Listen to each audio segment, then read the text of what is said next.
Assalamualaikum warahmatullahi wabarakatuh. Pada kesempatan kali ini saya akan membahas tentang macam-macam jenis investor.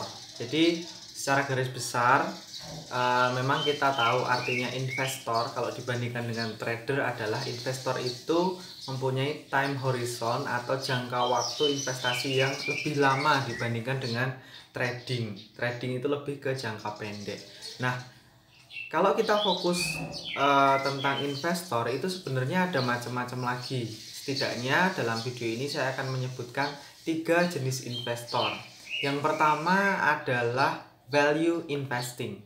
Jadi yang dilihat dari seorang value investor itu adalah value-nya atau nilai dari sahamnya itu apakah mahal atau murah.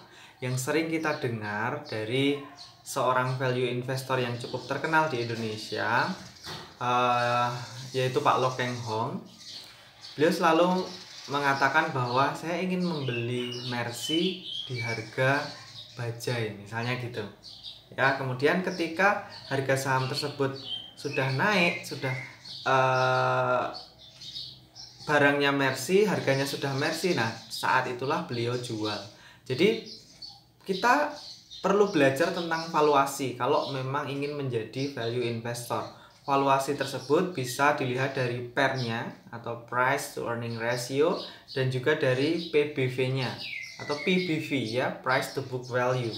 Nah, sebenarnya ada banyak pendapat ya, ada yang mengatakan PER-nya di bawah 12 atau PER-nya di bawah 5. Jadi semakin kecil PER-nya itu kan semakin murah begitu. Kemudian PBV juga, PBV kalau di bawah 1 maka murah begitu. Tetapi hati-hati. Kadang-kadang kalau kita asal menjadi value investor itu bisa jadi terkena value trap. Nah, bahasan tentang value trap ini sudah pernah saya bahas di video saya tersendiri. Saudara boleh klik di atas ini ya, tentang value trap. Jadi value trap itu apa sih? Kelihatannya sahamnya itu murah, PBV-nya rendah, PER-nya rendah begitu. Tetapi ternyata memang saham tersebut murahan. Artinya gini, ya wajar dijual murah karena memang kinerjanya jelek gitu. Nah, yang dimaksud value investor di sini adalah kinerja perusahaan tersebut bagus, tetapi kok harganya murah. Nah, itulah celah di situ ya. Value investor biasanya dapat untung cukup banyak dari situ. Kemudian yang kedua adalah growth investing. Nah, growth investing ini fokus kepada saham-saham yang bertumbuh.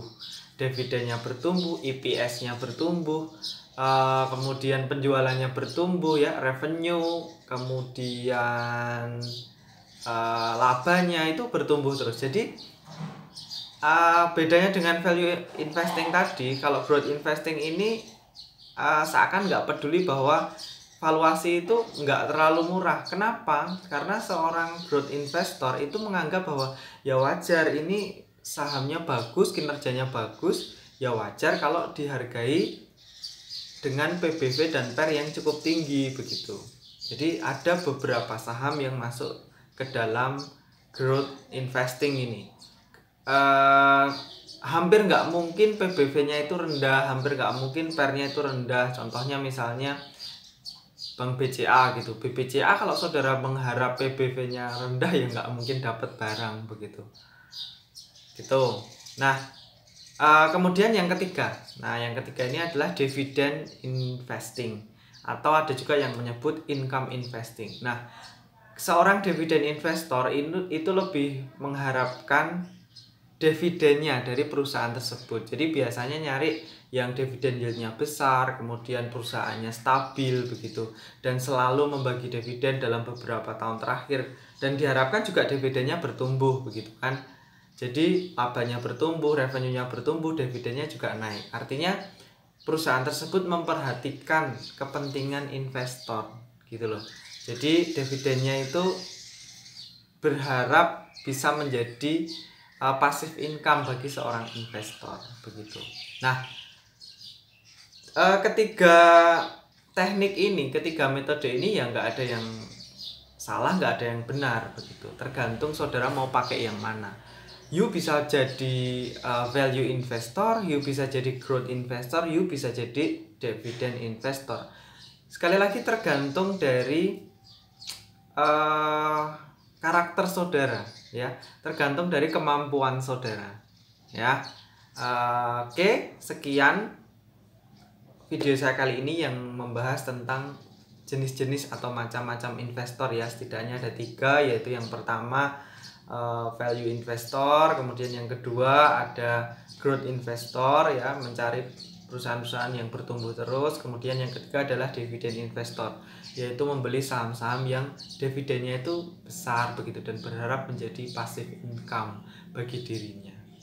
Oke, saudara lebih cocok ke yang mana? Apakah saudara seorang value investor, ataukah saudara seorang growth investor atau dividend investor? Boleh ketik di kolom komentar di video ini. Mari kita kembangkan pasar modal di Indonesia sehingga kita bisa menjadi investor yang sukses. Selamat berinvestasi. Saya cukupkan sekian. Wassalamualaikum warahmatullahi wabarakatuh.